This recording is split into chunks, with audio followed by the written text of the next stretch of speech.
মিলিটারির যে প্রধান রয়েছেন অর্থাৎ সেনা প্রধান যিনি রয়েছেন তিনি আসলে কখনো আমরা খবর এরকম পাই বা আসলে তার সাথে প্রধান উপদেষ্টার এক ধরনের মতান্তর তৈরি হচ্ছে।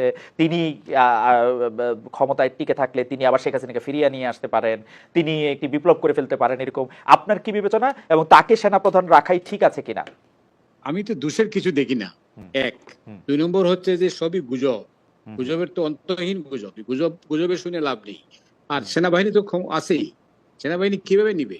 সেনাবাহিনী তো আছে, সেনাবাহিনীর সমর্থন ছাড়া কি সরকার চলবে? চলবে না, সেনাবাহিনী তো আছেই। কিন্তু একটা প্রশ্ন আসছে এখন, সেটা হচ্ছে সেনাবাহিনীকে ম্যাজিস্ট্রেসি পাওয়ার দেওয়ার পরে আমরা কোনো অ্যাকশন দেখছি না। যে হারে চাঁদাবাজি হচ্ছে, এটা তো মানে কি বলবো, চাঁদাবাজি এটা মহামারী রূপ নিয়েছে। তো এইটা থেকে তো আমরা আশা করেছিলাম যে এটা সরকার একটা কার্যকর পদক্ষেপ নেবে, সেটা তো নেয় নাই। আর সেনা এই মুহূর্তে এই সময় আপনি নিজে যে দেশে এখন বসবাস করেন সেই দেশেরও তো একটা মতামত আছে। তারা কিন্তু সেনা অভ্যুত্থানের ব্যাপারে তাদের কোনো সায় নেই। আর আমার কেন যেন মনে হয় সেটা জেনারেল ওয়াকার সেই সেই লাইন সেই দিকে মানে পা বাড়াচ্ছেন না বা হাঁটছেন না। কিন্তু সরকার যদি ক্রমাগত ব্যর্থ হয়ে যায় তখন কি করবে আমি জানি না। সরকার আসলে সংস্কারের দায়িত্বগুলি রাজনৈতিক সরকারের জন্য রেখে যেতে পারে এবং নির্বাচনটাকে প্রধান দিতে পারে, কিন্তু আমরা যে সংস্কারের স্বপ্ন দেখছি, যে সংস্কারকে আমরা বলছি যাতে আরেকজন শেখ হাসিনার মতো এরকম টাইরান্ট না হয়ে উঠতে পারেন, তার জন্য যে সংস্কারগুলি করা দরকার, কোন রাজনৈতিক সরকার এসে এগুলি করবেন ডক্টর ইউনূসের ছাড়া আমাদেরকে আর কারো উপর একটু আশা ভরসা আমরা রাখতে পারি? যারা মতিউর রহমান চৌধুরী আপনি বলবেন, আমরা ডক্টর স্বাধীন মালিক। এইটা যদি আপনি মনে করেন তাহলে তারা তো এত দীর্ঘমেয়াদী সংস্কারের প্রক্রিয়ায় যাচ্ছেন কেন? যদি তাদের সংশয় থাকে যে এটা তারা বাস্তবায়নে বিলম্বিত হবে বা অন্য সরকার আসলে এগুলো রাখবে না, এটা তো স্বাভাবিক রাখবে না, এটা বোঝাই যায়। এই দেশে তিন জোটের রূপরেখা আমরা মনে থাকার কথা, 90-এর অভ্যুত্থানের অন্যতম কি ছিল, কিন্তু তিন জোটের রূপরেখা কি আওয়ামী লীগ বা বিএনপি কেউ মেনেছে? মানে নাই। তো সেই কারণে এটাও এরকমই হবে, এটা আমরা তো আমাদের অতীত অভিজ্ঞতা তাই বলে।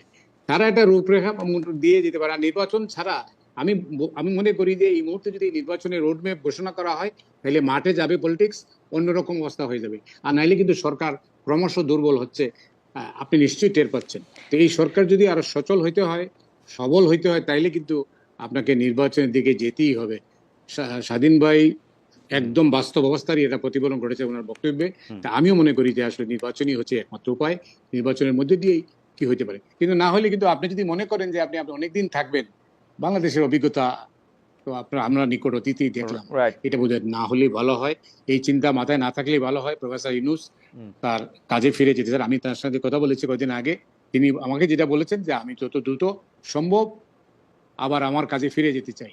কিন্তু প্রশ্নটা হচ্ছে, আমার মনে হয় কেন জানি যে উপদেষ্টাদের মধ্যে কেউ কেউ মনে করেন এটা দীর্ঘায়িত করা যেতে পারে বা যায়। এইটা বোধ হয় বা কোনো রাজনৈতিক দল বাইরের থেকেও মানে মানে মনে করছেন যে আসলে প্রক্রিয়াটা দীর্ঘ করলে আমাদের লাভ হবে। আসলে ব্যক্তির লাভ, একটি সংগঠনের লাভ হইলে পরে পরিস্থিতিটা অন্যদিকে মন নেবে। ওই যেটা আপনি বলছেন যে ওই যে স্বাধীন ভাই বলেন সচিব, আপনার মানে শেখ হাসিনার কি ছিলেন, রাষ্ট্রদূত ছিলেন, তিনি তো এই মানে সরকারের উপদেষ্টা।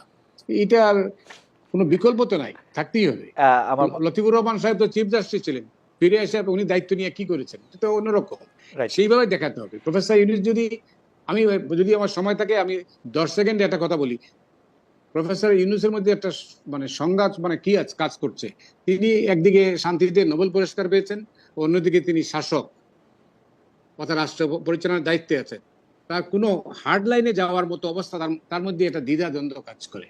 সেই কারণে আমার মনে হয় এই পর্যন্ত 3 মাসে আমরা কিছুটা হইলেও তার সরকার দুর্বল, এটা প্রমাণিত হয়েছে। ওকে।